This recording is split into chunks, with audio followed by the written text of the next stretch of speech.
Welcome to another edition of Take 5. We are in John chapter 20 in verse 1.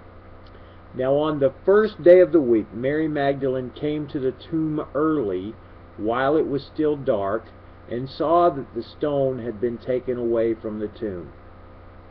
Now, what you've got here, you've got Mary Magdalene, and if you read other accounts, there were other women with her, and what they were wanting to do, it was after the Passover now, they wanted to put some more spices on the body, and this was common back then, and they would have had to ask somebody to move the stone away, and they'd talked about that on the way, and you can read the other accounts in Matthew, Mark, and Luke and see that.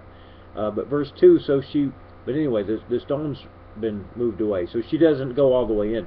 Verse 2, so she ran and went to Simon Peter and the other disciple, the one whom Jesus loved. Okay, now we're talking about John, the author of this book we're reading. And said to them, they have taken the Lord out of the tomb, and we do not know where they have laid him. Alright, so they got to the tomb, and at least were able to look inside and see there was no body in there. Literally, no body in the tomb. They expected a body. There's no body. They believe somebody's stolen the body. Verse 3, so Peter went out with the other disciple, and they were going toward the tomb. Both of them were running together, but the other disciple outran Peter and reached the tomb first. Okay, he's just describing what happened, and he's just saying, he's saying, look, I'm a little faster than Peter. That's all. I can beat Peter in a foot race. That's all you need to read into that. Okay, verse 5, and stooping to look in, because these tombs were, under the rock there. Stooping to look in, he saw the linen cloths lying there, but he did not go in. Then Simon Peter came, following him, and went into the tomb. So Peter's a little bolder. John, he gets there, and he stoops and he looks, but he doesn't want to go all the way in. Tombs are kind of spooky. Especially in this situation where you've got a stone that's gone and a body that's gone. Peter, he just goes right on in there. And he saw the linen cloths and the face cloth, which had been on Jesus' head, not lying with the linen cloths, but folded up in a place by itself. Now, it wouldn't make any sense, alright, if somebody stole the body, alright, to take off the cloths, and you'd go on and grab the whole thing. You wouldn't want to be touching a corpse and that sort of thing. So they know something very strange is going on here. Plus, you've got the cloth folded up, and if somebody was going to just move the stone away and steal the body, why would they go to the trouble to fold up the cloths? You know what I'm saying? Anyway, then the other disciple who had reached the tomb first also went in. So once Peter, he got there, and then Peter went on in, so now he goes in after him, and he saw and believed. For as yet they did not understand the scripture that he must rise from the dead. Then the disciples went back to their homes. So when it says he saw and believed, I'm not sure what exactly he believed. It says they didn't understand that he must rise from the dead, so I guess he just believed what Mary had said.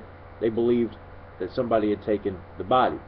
Okay, so now verse 11, but Mary stood weeping outside the tomb. So you've got Mary there weeping, you got Mary at the tomb.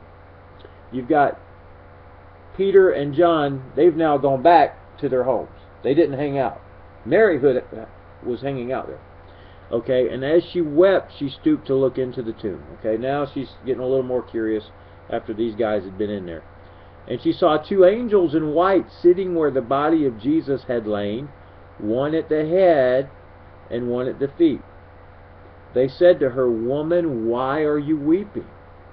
She said to him, They have taken away my Lord, and I do not know where they have laid him. She loved Jesus, and she just wanted to do something to honor him, and they've taken him away, see.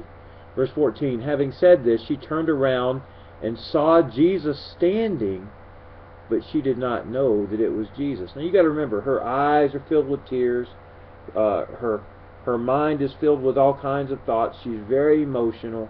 She's probably not even looking up real clear. She just knows there's a guy there. Jesus said to her, Woman, why are you weeping? Whom are you seeking? Supposing him to be the gardener, the guy that's just kind of taking care of things. She said to him, Sir, if you have carried him away, tell me where you've laid him, and I will take him away." Jesus said to him, "Mary." She turned and said to him in Aramaic, "Rabboni," which means teacher. So as soon as he called her name, she knew.